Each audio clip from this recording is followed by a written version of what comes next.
Allez, on termine avec la lunologie, puisqu'on a eu cette pleine lune, super pleine lune, etc., etc., hier, je crois. Donc, on va regarder quelles sont les énergies, les effluves lunaires que nous avons. Et nous allons essayer de comprendre qu'est-ce que ces énergies viennent nous donner, nous apporter. Il y en a énormément. Alors, pour certaines personnes, on vous parle de confiance en soi, qui va vous permettre de concrétiser les choses. Pour d'autres personnes, on vous dit que vous devez prendre des résolutions, faire des choix de manière personnelle et être focus sur ce que vous voulez vraiment. On a d'autres personnes qui doivent vraiment croire en l'impossible et s'abandonner au divin. Il y a matière à purification, libération, compréhension, relâcher le négatif et avoir foi et confiance en vous. Avec le Verseau, on vous demande de ramener le positif dans cette situation. Arrêtez de voir l'aspect négatif, ok? Prenez un peu de détachement, de recul, analysez la situation, faites preuve de logique pour une fois, ne vous laissez pas emporter par vos émotions. On vous demande d'utiliser vraiment votre singularité, qui vous êtes, la placer au milieu, au centre de cette situation et voir ce qui est le mieux pour vous. S'abandonner au divin. On vous demande vraiment de laisser l'univers gérer ça. Arrêtez d'être dans le contrôle. Arrêtez de vouloir contrôler les gens. Arrêtez de faire des aspectations qui vont vous permettre de miser ça va se faire comme ça, on va faire comme ça. Et puis non, c'est pas comme ça. Vous pouvez vous contrôler vous ne pouvez pas contrôler les gens et ce qui se passe à l'extérieur.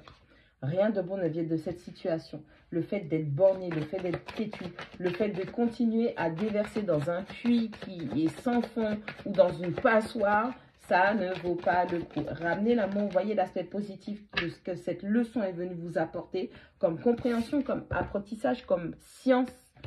Ok, votre logique, comment ça vous a aidé à développer votre logique, ok, et relâcher le négatif. On vous parle d'émotions vives. Il va falloir sortir de vos émotions. Il va falloir un petit peu appuyer sur le bouton pour faire preuve de logique. On vous parle de votre nœud nord et on vous dit de sortir de votre zone de confort. Oui, c'est pas toujours génial de recommencer parce que vous avez peur de l'inconnu. Mais vous êtes mieux loti qu'hier, qu'avant-hier, qu'il y a un an, qu'il y a 10 ans auparavant, d'accord?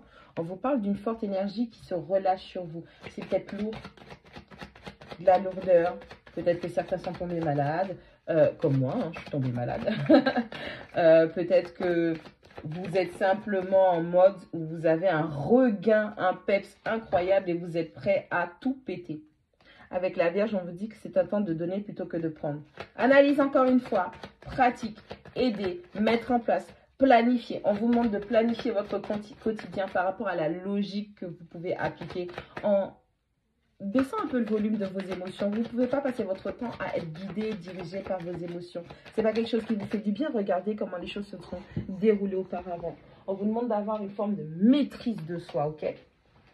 On vous demande d'élargir votre vision. Vous êtes trop dans le problème. Vous n'avez pas assez de recul dans cette situation. Et ce n'est pas quelque chose qui vous fait du bien. On a croire en l'impossible qui revient. Donc, on vous demande d'avoir la foi. Il y a un nouveau départ qui se présente pour vous.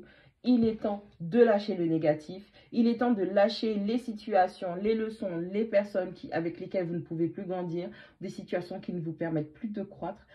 Oui, c'est quelque chose qui vous touche profondément. C'est quelque chose qui vous perturbe profondément. Mais vous ne pouvez pas passer votre temps à être commandé par vos sentiments et vos émotions parce que vous n'êtes plus maître de vous. Vous êtes limite possédé. C'est ce que ça s'appelle. Être possédé par les énergies. Vous n'êtes pas maître de vous et vous n'êtes que guidé par votre premier chakra, vos craintes, ok? Vous ressentez les choses, vous les comprenez, mais ça ne veut pas dire que vous devez prendre des décisions toujours et uniquement basées sur ça. Parfois, il faut savoir faire preuve de logique et de sens, d'appréciation, juste pour pouvoir prendre les bonnes décisions et se diriger dans la bonne direction. Prenez soin de vous.